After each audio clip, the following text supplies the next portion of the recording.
chùm dạ vì này cái clip mà sao ôi đông vui nè nó lơ tu chùm dạ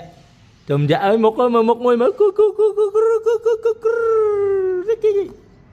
à 10 trăm đấy vậy gì à một cái lọt ơi anh à một cái lọt thì ta chia át con người ta hay chia át xử lát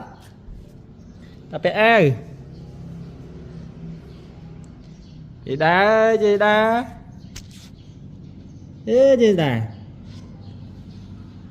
người chứ gì chứ